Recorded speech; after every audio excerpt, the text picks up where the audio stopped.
할렐루야. 할렐루야. 주님이 말씀하신다.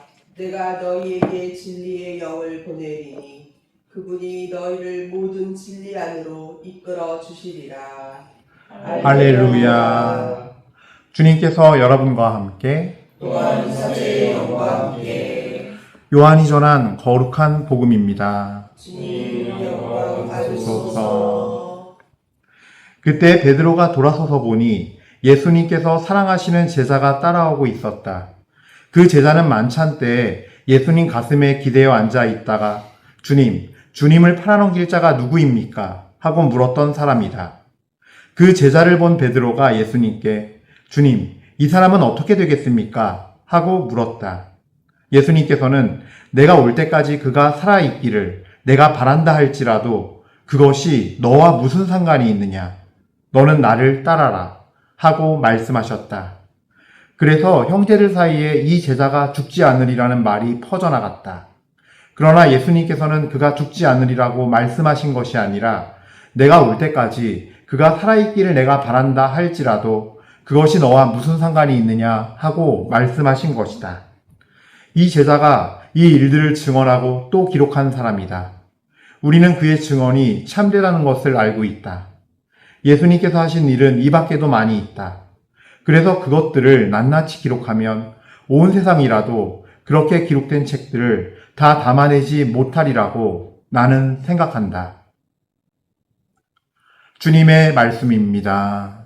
그리스도님 찬양합니다. 참 예수님. 예수님. 예. 아이고, 또 이렇게 함께 미사하게 돼서 너무 좋네요. 또 오랜만에 보는 분들도 있고.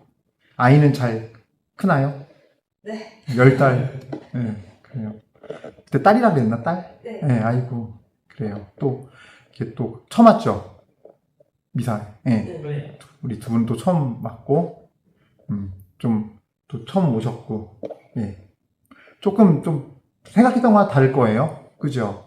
보통 후원자 미사한다 그러면은 이렇게 반주자도 있고, 좀 넓은 데서 이렇게 넓은 강당에서 한 100여 명, 200여 명 해서 막 이렇게 그런 분위기를 원했는데 저희는 되게 가족적입니다.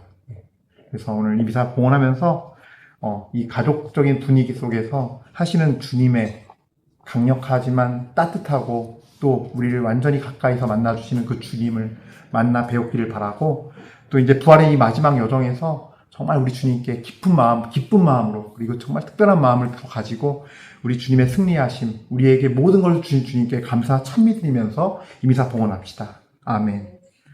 자, 오늘 복음 말씀은 사실 참 이게 어찌 보면 재미있기도 하고 무슨 소린가 싶기도 한 내용이에요, 사실은. 근데 또 여기서도 우리는 굉장히 사실은 깊은 하나님의 뜻을 발견할 수 있는 복음이에요. 자, 일단 먼저 하나씩 봅시다. 처음 시작에 그때 베드로가 돌아서서 보니 예수님께서 사랑하시는 제자가 따라오고 있었다. 그 제자는 만찬 때 예수님 가슴에 기대어 앉아 있다가 주님을 팔아넘길 자가 누구입니까? 하고 물었던 사람이다. 이 제자는 누굴까요? 예, 알고 계셨어요? 네. 그러니까 이거를 알고 들어야 얘기가 되는 거예요. 이걸 모르면은 베드로가 도대체 누굴 보고 얘기한 건지 어떻게 알아요? 사도 요한이에요. 그리고 마지막에도 뭐예요? 24절에 보면 끝부분에 이 제자가 이 일들을 증언하고 또 기록한 사람이다. 요거는 요한복음이잖아요. 마지막에 가서 자신임을 얘기하는 거예요. 네. 그래서 그 제자는 바로 사도 요한이에요. 요걸 알고서 이제 시작돼야 얘기가 풀려요. 자, 사람들은 아마 예수님의 이 말씀 때문에 사도 요한은 숭배하지 않고 죽지도 않을 거야 라는 소문이 그 당시에 초대교회 신자들한테 퍼져나갔었어요. 근데 저는 이런 말씀을 드리고 싶어요. 12제자를 잘 보면요. 오늘 사도행전에 누가 나와요? 사도 바오로의 마지막이 나와요. 사도 바오로는요. 로마의 집에서 산 게 아니라 정확하게는요. 처벌받은 거예요. 가택연금이라 그래요. 그래서 딱 그 집에서 못 나오는 거예요. 밖에서 병사가 지키고 있고. 그러니까 다른 형태의 감옥 생활을 한 거예요. 그리고 사도 바오로가 사도행전 막판에 20장부터 나오는 밀레투스 연설에서 보면요. 로마에 가서 증언하기를 원해요. 누구 앞에서? 황제 카이사르 앞에서요. 황제 앞에서 증언하기를 원했어요. 근데 그 꿈을 이룹니까? 못 이뤄요. 그 전에 잡혀서 지금 현재 이제 트레스폰테스 그 대성전 있거든요. 대성전이 아니라 작은 성전이 있어요. 그 자리가 사도 바오로께서 로마 시민이기 때문에 사도 바오로는 참수형을 당했어요.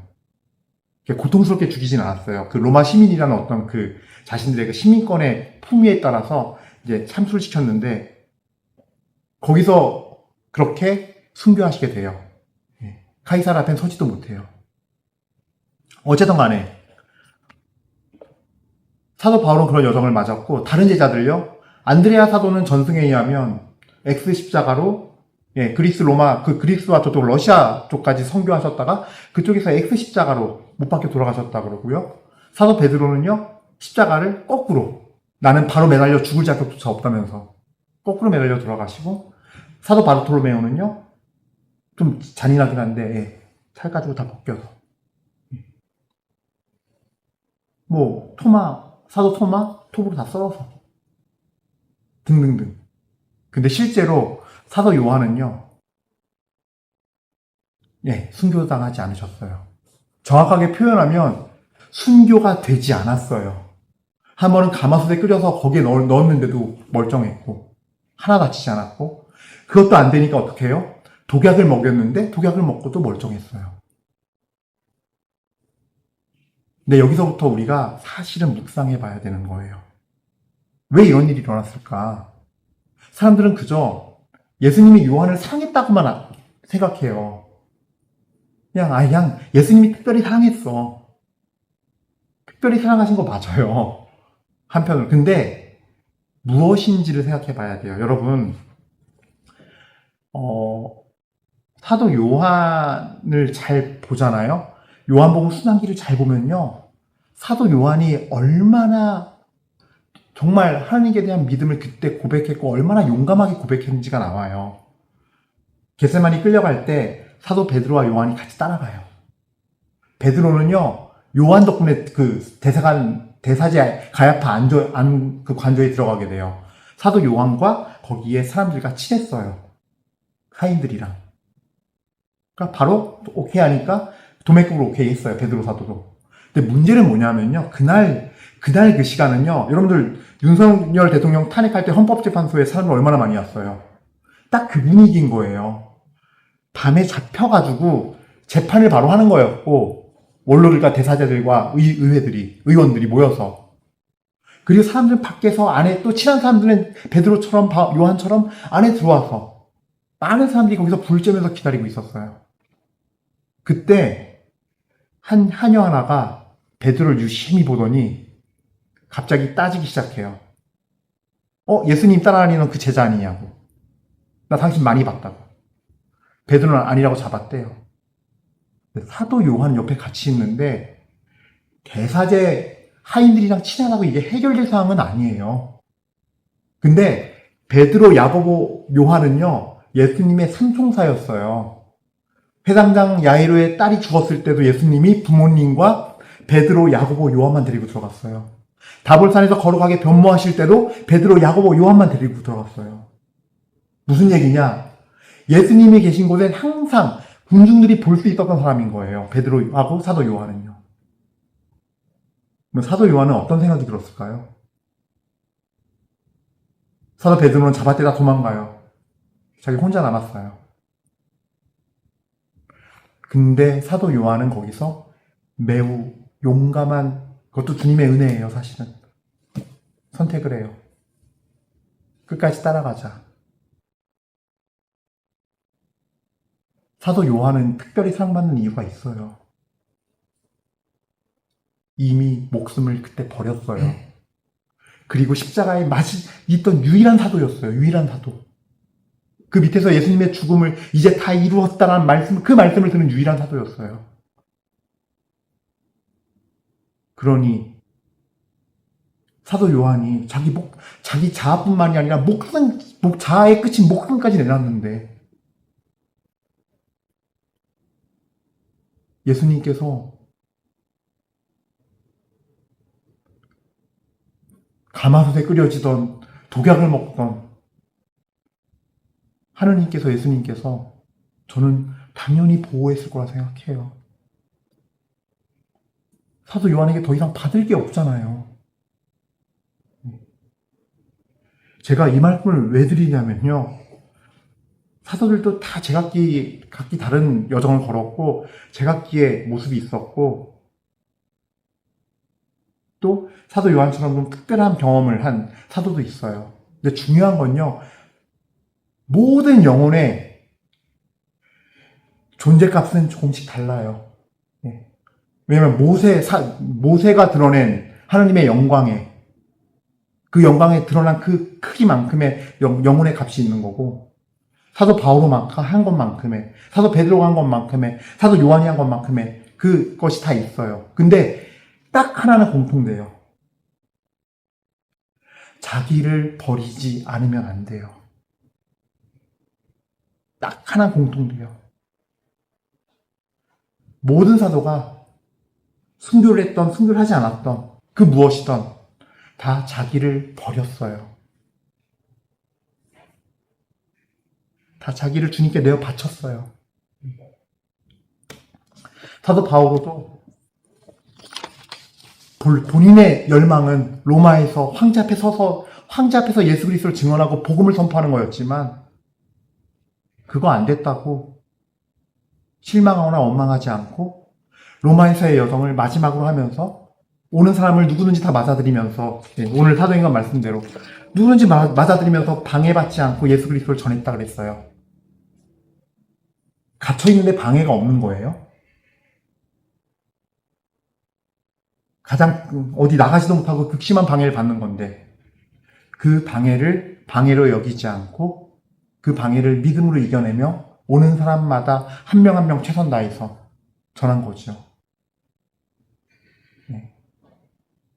이미 방해는 가장 많이 받고 있죠. 나라 법에서 나라가 맡고 있는데요. 군사가 지키고 있는데요. 그 집을. 일종의 감옥인데요. 그래서 그런 말씀을 드리고 싶어요.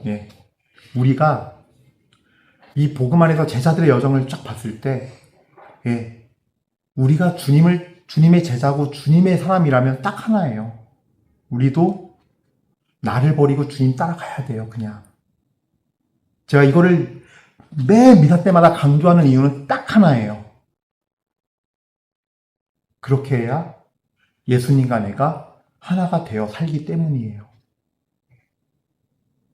결국은 회개라는 것도 내가 나를 얼마나 주님한테 다 버리느냐, 내 어두운 거 얼마나 다 들춰내고 드리느냐의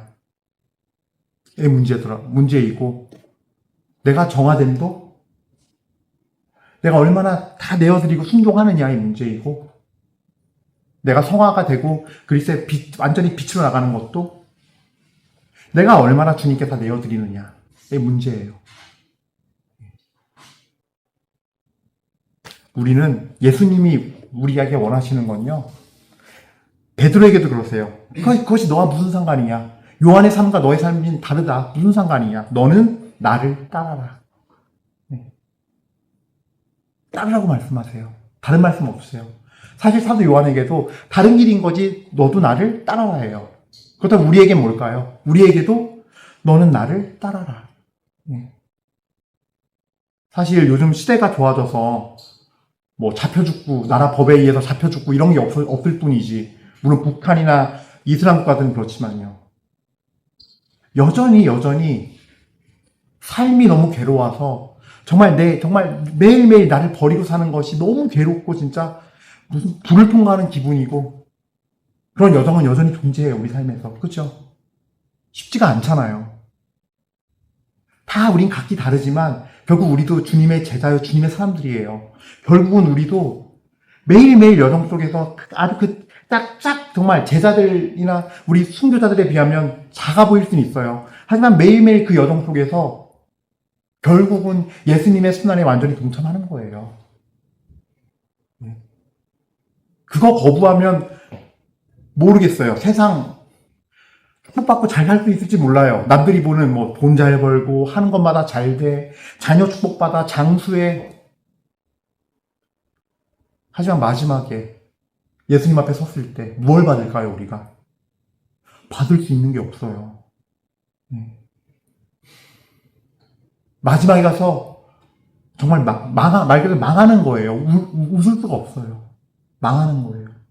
근데 예수님은 그러지 말라고. 내가 간 길 같이 가자고. 그것밖에 없다고. 그 길밖에 없다고. 따르라고 우리를 부르시고 계시고, 다 다르지만 결국 우리는 모두 주님과 똑같은 순환과 부활의 은혜를, 그 영광을 주님께서 우리에게 주실 것이니 그거를 믿음으로 축복으로 여기면서, 가장 귀한 것으로 여기면서 예수님 사랑하면서 따라가는 우리가 됩시다. 아멘. 잠시 묵상하시겠습니다.